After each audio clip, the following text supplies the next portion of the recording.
good people of Ghana, it's a Nigerian God pleasure bringing you political news in our channel, Ghanatube. A lot of bad goes in the parliament as Joe Wise have actually come out to actually say a lot about Abin Babin, calling out Abin Babin to be a dictator and thinks he is a parliament.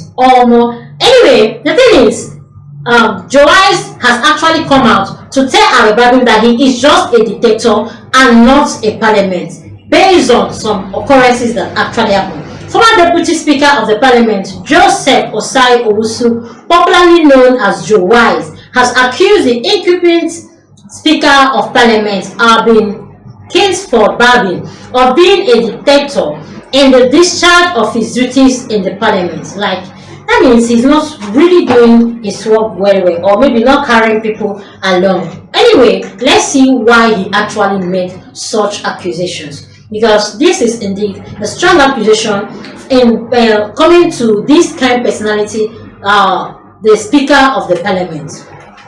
Speaking on a centennial park with Akoto Mansa in an interview shared on YouTube, the former Member of Parliament of Bakwa stated that the Speaker assumes power beyond his remit and perceives himself as Parliament himself, leading him to act outside his designated role.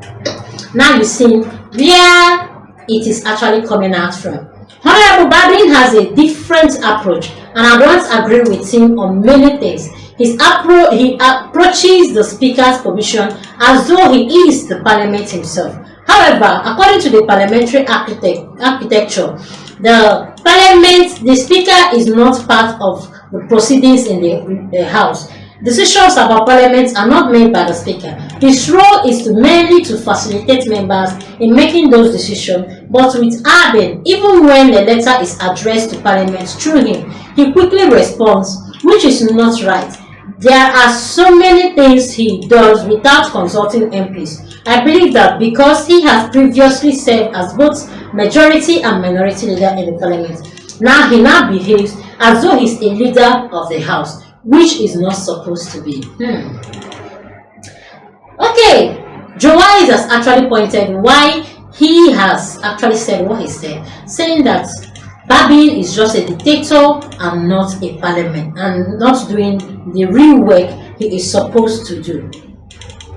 Just because of all the experiences he has had as a minority leader, majority leader, and being a speaker, now he takes so many decisions on his own, not even involving people that actually needs to be involved. Sometimes he replies letters on his own, and sometimes he takes decisions on his own. He continued, before the LGBTQ issue arose, he had hired someone to write his memos. When that person came to interview me, I told him that I disagree with the Speaker on many views. The Speaker behaves as though he is the Parliament. Matters that should be addressed by Parliament as a body are often prompted by him. As that should be addressed by the Parliament as a body are often not him. Mantaka has said he behaves like a dictator, but this is not how a speaker should actually act. A speaker must create a platform for members and serve only as a guide. While the speaker can express personal opinion on certain issues, Babin acts though he is the sole voice of the Parliament in all matters. That is why I strongly disagree with him on certain issues. On many counts, he even took actions that seemed to deliberately frustrate government business when the MPP was in power. Joseph Osai Owusu, who previously served as the chief executive of the Driver Vehicle and License Authority, noted that during his time as deputy speaker, former speaker Prof. Mike never attended to direct him on how to manage proceedings. Osai Wosu, who previously served as Chief Executive Director, said that the former speaker never attempted to direct him on how to manage proceedings. However, he claims that same cannot be said of Speaker Babin. Babin gave me instructions on multiple occasions regarding how to manage proceedings. If you observe, I once stated that when a deputy speaker or any presiding member is in charge, they exercise the same powers as the speaker, but may be speaker in terms of administration, but when it comes to proceeding over the house, I am not a subordinate. To the extent that I must follow his directive, Joseph